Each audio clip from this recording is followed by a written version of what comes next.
live. Hi, I'm Alyssa Price, and this is Dad Mom Jokes, and I'm here with Adam Gropman. Yeah, Gropman. I say Gropman. Gropman, Yeah, because you don't want to be like Gropman. I mean, it's funny for comedy. I know. When People say Gropman all the time because they don't know. I'm so used to it. My family says Gropman, and my family, my dad, my grandfather said Gropman. But there are people with the exact same spelled name as me that we don't even know, and they pronounce Gropman. So I didn't pronounce it wrong per se. No, and I feel like saying it. It's a Gropman, right? I almost think that it's funnier though as a comedian. Like I'm sure hosts are always saying like Gropman. Like do people that don't know you, do they kind of play around with it? People have, but also like when I was sub teaching, I have. Oh, you're a substitute teacher. Yeah. You were. Yeah. So my friend Lizzie, who's a comedian who's performing, also. We were just talking about it. You know, it's a good mind for stand-up. Yeah. It's just that you only have so many minutes in a set. You know what I mean? So years ago I had some stuff, but I now want to at some time get back to some stuff because with an honest approach. Let's lean into the mic just because I feel bad if we distract from that. But so you were saying you wanted to, sorry, I didn't mean. Oh yeah. Anyway, on a side diversion, like subbing can be. There's so many interesting things can happen for stand-up. Because there's all the kids are funny. I mean, they're just inherently, they're not, because they're not socialized to the point where they don't know what's inappropriate. Right. So they say the funniest stuff because they don't know it's not okay to say, "Hey, fat man," or whatever, And sometimes, so my son's a big jokester. Yeah. And he's always cracking jokes. And I tell him that would be so great if you were at a comedy club, but in real life, that's not working for you, Well, here's something. Yeah. I didn't know, where exactly we're at in society of what's considered sort of bad for little kids. And my son is in preschool. Yes, because you have a son, so he's a dad. 4.5. Yeah, I'm a dad. That's how I found him. Apparently, they're making an issue. The teacher's a little bit, he's a good kid, sweet kid. Yeah. But he's saying poop. He's saying P-O-O, poop. Oh my God. And the teacher is like, he called Ander poop. He called Hank poop head. Yeah. And those kids do stuff too, right? And apparently he's gotten the class kind of saying poop. Now I thought that's a clean, safe word. They'd be happy to say like he didn't say the alternative to that. Exactly. He's not saying the F word. And it's like poop is now seriously frowned on for kids. Crazy to me. So I have to say, my son's teachers have so far known his sense of humor and never taken issue with it because he is all about poop. In fact, we were at the soccer field because he's in soccer now, and I said hi to this little boy, and I was like, "Oh, what team are you on?" And he's like, "Penmar Diarrhea." Penmar Park. And my son and I, we looked at each other, and we're like, he's your soul brother. He's your soulmate. You guys got to hang out. Play day. That's the age. That's all their material is about. My son reminded me how funny the word poop can be. Absolutely. I mean, in every kid's film, there's so much butt and poop humor. Right. Like, there's a reason it's there. It's funny. It's inherently, it's low percentage, as we like to say, but it's something, primal, funny thing. And so, the teacher was getting all uptight. And I said to my wife, because my wife sometimes, what she'll do is, sometimes she'll take it in, like what somebody's sort of combination or something, because she wants us to look good and everything. In some ways, right? But some things. Of course. I mean, I feel like there's even more pressure on moms. Right. Like, whenever I do comedy at night, people are like, she should be home taking care of her kids. Like, do people say that to you? Well, do people make fun of you? No. I get a little bit more because I am the male, even though I was a stay-at-home dad. My wife has a regular full-time hours. Exactly. Job. We're not earning any money, so we end up with stay-at-home parent. Right. So Absolutely. People don't really say anything. Yes, because a lot of comedians are into total freedom. So the comedians, most of them, they're not going to judge me for having a kid. Every single Micah host says something to me about how my kids are neglected.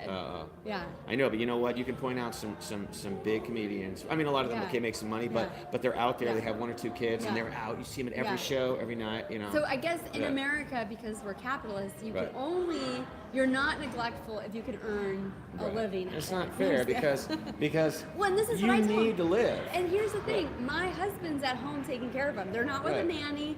I'm like, I think he can handle them for 3 hours. I told my wife she doesn't do a live performing thing now. She's doing music. But I said to her, I want you to go out and do stuff and have fun. Like, you go have coffee with your friends. Yes. But you have to do it. Like, you have to say, I'm going to do it the way I say I'm going to go do a set. Or is it okay? Can I do a set? You know exactly. What I mean? Yeah. So I just think it's about balancing. So how many nights do you get out? At this point in my life, because the number of years I've been doing it and having a wife and a kid, right, especially it's a lot to balance, and that's why I'm kind of doing this. I'm filling this out. With the number of years I've been doing it, which I like to say 15 plus, I honestly, if I average about 2 a week, some weeks are more, Some weeks might be less. Yeah. I feel like I can develop new bits and keep my comedy muscles like pretty good. I think that's what I go for. I go for about 2 days a week. Yeah. But now, how is it though not getting sleep? Because then we're taking care, like I feel like a zombie at pickup, you know? And I think, do you feel judgment from the other parents? Like that you're like that guy that's like out doing, cause they don't know. I mean, they don't know at our preschool what I do. Oh, they don't. I don't know How what do they they not do. know? I don't know because I don't. Here's the deal. My wife drops him off at preschool in Burbank, right? Okay. And then I get him almost every afternoon. Yeah. So when I get him in the afternoons, I don't. If I see another parent or two, and it could be a male. It actually is pretty split gender-wise. The parents. Of course. No, there's a lot of we parents just smile in LA, and say hi, and that's it. Yeah. Oh, okay, that's nice. Yeah. Yeah. Unfortunately, I'm thick in the community, so then it's like, okay. Here's the thing. I'm in Venice. And they're so awesome because it's a creative community. Sure, yeah. So they really support my stand-up. They support this like crazy YouTube. But I feel like if I were at maybe in another community, they might be like, oh, who's that weird mom? You know. So I was curious if you feel any. Even of in that. Burbank, we have like the people that are trying too hard. Editor people. You know? Yeah, we have editors. So and you we get have people that get it. Disney people and Warners and or people in interesting independent jobs. But yeah, I would just be like, they don't know too. If you say you're a comedian, they don't even know what that means. You know what I mean? Yeah. They don't. It could be anything. Yeah. I mean, as long as they don't think you're leaving your kid at home. But I think that they just want to know Not there's that we've done that. a parent at home. You know what I mean? But I just, like, with my wife and I, it's balanced. I feel good about the fact that I had that about year and a half where it was pretty intense. Yeah. I was doing my independent writing business to make money, which I have flexibility, but it's hard when the child is a consuming thing. I mean, at the young age, and you're like, okay, I could physically go to my keyboard, but it is almost impossible to work. Well, and I don't know about you. Yeah. Maybe how old's your son? He's 4.5, so now he's in preschool, which is awesome. Which is really nice, and he's doing his independent play, because when they're little, they just come to your keyboard, and it's almost impossible to open up a computer. I mean, thank God for cell phones. I'm doing everything on this because they don't touch me. When he was really young, like when he was really young, they could be sleeping in the bassinet, you know? Now, my God, 4.5. He kind of stopped doing it. He'd come over to my keyboard, he'd go, beep, and he'd press a button that would make the whole thing go, and turn off, and I'd get... That's like the Peppa Pig episode, Oh, where he loves it's like Peppa Pig. mommy, when the little boy like hits the computer or something, and then it like crashes the whole computer. I tell you, I really have gotten some really fun bits out of our son, out of fatherhood. Sure. I really try to, based on really honest stuff, not some cliche of like, what 100 fathers, blah blah, but just like experience I really have, and generally I feel like they connect. And I didn't, if I had more time, I would literally, the next bit I did tonight was going to be about how it was basically about how I listened to music. Well, anyway, it's about how I listen to music out loud and what effect that has on my kid, like rock music. You know what I mean? Oh, for sure. Yeah, Whatever we expose them to, it's like early on in my daughter's life, she's 3 now, we have the movie Charlie and the Chocolate Factory, and we love this movie. And it was her Oompa Loompa song, was like her first song that she The original hummed. version? The old version? Of Yeah. Not the course. Johnny Depp weird. No, we don't acknowledge that in our household. Sorry. Me too. Ugh, yeah, I mean, she's seen it, clips of it on YouTube. But so now, 3 years later, she wanted me to make her a violet blueberry costume. Because, and it's so clear, you can see what like one of my friend's kids was Boba Fett. Oh, okay. It's like, all right, you're teaching them the ways of the early Star Wars movies. Like, not every kid knows who Boba Fett is. And that's like knowing kids something about 70s music, kind of. It's kind of cool for them to transcend just the right now, you know what I mean? And our kid went as PJ Masks. I don't know if you're... that's so big, of course, yeah, PJ Masks. If your kid's the right age. Yeah, he likes Owlette. He likes the female character. Nice. So I'm like, hey, you know what? So my son thinks that Rainbow Dash from My Little Pony is a boy. Oh, okay. And I cannot convince him. No, I think it's actually a girl because I think he's so identified with Rainbow Dash. Right. So it's like, great. By the way, I was going to say that the original, the only real Charlie Chocolate Factory is such an amazing, incredible story. Great. Executed, incredible movie. Yes, love when it. I was a kid, that movie It was so magnetic. It was so powerful. Yeah. But it scared me as a little kid. A couple of things scared me. That scary. steamboat, that psychedelic thing. That I've often fast forward. That is the scariest. And then part. Gene Wilder getting angry. Yes. Like where he all of a end. sudden just changes. Yeah. Well, and someone blowing up Oh, a blueberry. the kids all die. All the kids Right, get destroyed. basically. He's like, they may not make it. Right. Yeah, exactly. Oh well, too bad. So what does your son think of your comedy? Does he have an opinion? Well, because he's 4.5, okay, here's the funny thing. Yeah. He hasn't gotten to come to a club yet. But I'm psyched for a situation where somehow he gets to come to a club. I actually interviewed a comedian that took his son to West Side Comedy because he runs a show there. Oh, yeah. And there's this picture of him online, like doing a set with his 10-month-old son. Yeah. And I had to ask him, like, did you have a diaper bag? How do you get him in? Right. So it could happen. Yeah. There's such a distraction, and it's bedtime. He sees me be silly. He might see me practicing a bit and be like, Daddy's talking to himself. Sure. But one time though, okay, there's an exception. Yeah. I was doing this program where comedians, like pretty seasoned comedians in LA, for volunteering for free, this couple who has to do with like the improv clubs and levity management, they do this thing called stand up to comedy or with comedy. Yeah. And it's at different charter schools around the city, but they feel like the kids aren't always that advantaged. Right. And so I did 2 sessions of it. There's usually like 6 to 8 of us comedians in the lead mentor. We're mentors. So we go in and it's right after school. So I did one in Koreatown and one up in Van Nuys at charter schools. But still a lot of kids who aren't wealthy at all. You know what I mean? It varies. But basically at the end of the Van Nuys one, we have these middle school age kids and we build them up an act. We teach them about comedy and they have their own little act. And then we have a performance in their like gym space or their little stage, whatever.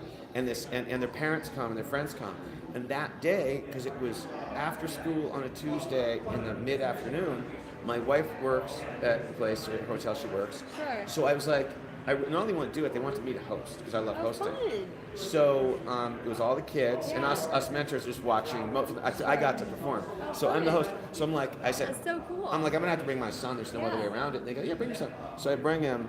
He's cool in the room where they're doing the warm-ups before and the kids are practicing. I just have to say, that is really brave. Was he 3, 4? He was younger because he was 3.5. Okay, to bring a 3.5-year-old and you have to host. Oh yeah. Was your wife there to take care of him? Well, no, because he would have been home. My kids are in the pool right now, but my husband's down there being dad. So she didn't. Mr. Mom this weekend. She wouldn't have even gone to that. She would have been home with him if she was home, right? And I just would have gone. But because she was at work, because she works till like 6:30 or something. Yeah. So there's no other way. I didn't want to hire a babysitter, and it was like, plus I'd have to get him, bring him home from school to the babysitter. So I'm like, I'll get him early from school, and I'll just bring him. And they said it was okay. So in the last class before the performance that same day, he was cool. He was sitting around the room, and the kids are going up and doing their thing, and he's laughing and clapping. And they were like, oh my God, it's awesome. Like he was laughing at them. Then I go and I put him on a chair in the back, and I have another comedian. I'm like, just come. And I go up on stage, I do my thing. He thought it was great. He just thought it was. But I'm getting up there. He sounds like a really well-behaved kid. And then at one point, he just thought it was neat, like what I was doing. He was like, neat. And then at one point, he started to come up. Yeah. And I was like, no. And I was like, and they kind of went and intercepted him. Because that's what my kids do. Like my daughter was here right now, she'd just be like pushing me over and being like, which is adorable. So I have to let her do it. I want to expose him to all this stuff, and I want him. Everyone says my kid is super funny. I mean, he's already got the poop jokes down. He's got the poop jokes. Yeah. He's got his own little quirks. And I feel like in stand-up or any comedy, you can use those quirks. Definitely. Well, and that's the thing is I see how, and I've talked a lot about this with a lot of my friends and people that have been interviewed, what we do as performers doesn't necessarily work in real life. Right. You know what I mean? Right. Like what makes you entertaining makes you really annoying in real life. So you have to figure out how to balance that. Right. And sometimes you see a kid and they become the class clown or they go to the principal's office or whatever, but you know they're going to be an amazing entertainer when they finally get up on that stage. Like what a relief to finally be welcomed in and be like, all right. Exactly. Because it's like, and I like sometimes have done some food and beverage work, right, on a kind of gigs here and there. And it's interesting when I'm working with people in that situation, when I can be funny and they are in the wavelength, and when I be funny and literally they're all like, they don't notice the joke. They don't care. They're not listening for it. Right. And I find a lot of people they ignore don't really get, like, they miss it. Yeah. You know? Like you really have to hit them over the head with it. Right, you know? right. So then I just kind of like, I just go like, okay, I'll just do the job. I'll put all my energy into doing it. I don't have to be funny here. No, you know? no, yeah. But I use it. I think we all use it. We use it sometimes as a test. And also if people are being like bullying and they're trying to in a job situation. Sure. Sometimes you can use a little humor and they'll be Absolutely. like, whoa, this guy's funny. I can't really mess with him. And also I think it is a coping strategy because like I've thought about this a lot. Like did you always know you wanted to entertain and do stand-up like as a kid? Some of the people I'm asking like they wanted to do it as a kid, or was there like a moment where you were like, this is something I want to do? I didn't really know that much about stand-up when I was a kid. I watched Saturday Night Live from when I was a little kid. That's a big deal to get to watch that. And I loved it. I would stay up late. My parents were cool. My parents that's were pretty cool. liberal. I was not allowed to watch Saturday Night Live. I was like, Disney Channel only. You have Don Knotts. No, it was really, when I was a kid, it was really subversive and really. For sure. And for a 10-year-old, I loved it. And so I didn't make a distinction between the kind of humor. Sure. But I think I always wanted to like express myself. And then it was later in adulthood, I came to LA and I saw some really smart comedy. And I said, oh, okay, it doesn't have to be typical jokes. Because I once, so I think about it a lot, how I didn't really know anything about stand-up. I wasn't exposed to it. I came to it much later in life. But I was thinking back to when I used comedy to cope. Right. And I got in a really bad car accident with one of my girlfriends in high school. She was driving. She fell asleep on the wheel. And when I was coming to, she was screaming in the ambulance. And I said to them, like, they were all attending to me laying in the stretcher. I'm like, don't you need to address her?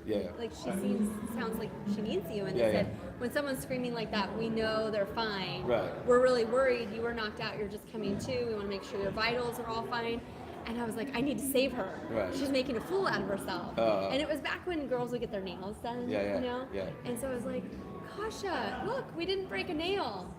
And she stopped crying and everyone started laughing. And I was we instinctually in those moments, it's like a survival technique to make a joke and ease the tension, you know. Absolutely. Or changes the subject. Anything. Like the other day, I like to try to use comedy in the household when I can, when I remember to like use comedy. This was something else that was like a little psychological diversion. My son sometimes will fixate. He's slightly on the spectrum. He's like super high functioning on the spectrum, really good language, good connection. But he is. Natural entertainer. Yeah. I think we're all on the spectrum. Right, exactly. And gotta be a little crazy. He got the technical, designation. And he can sometimes, when he gets fixated on something like, I didn't get to do that, I didn't get to do that button, or I didn't get to do the fridge, or whatever. Sometimes he latches onto that. So he was latched on, and he was upset about something. And so what I did was, I look out the kitchen window, and I go, oh my God, a squirrel!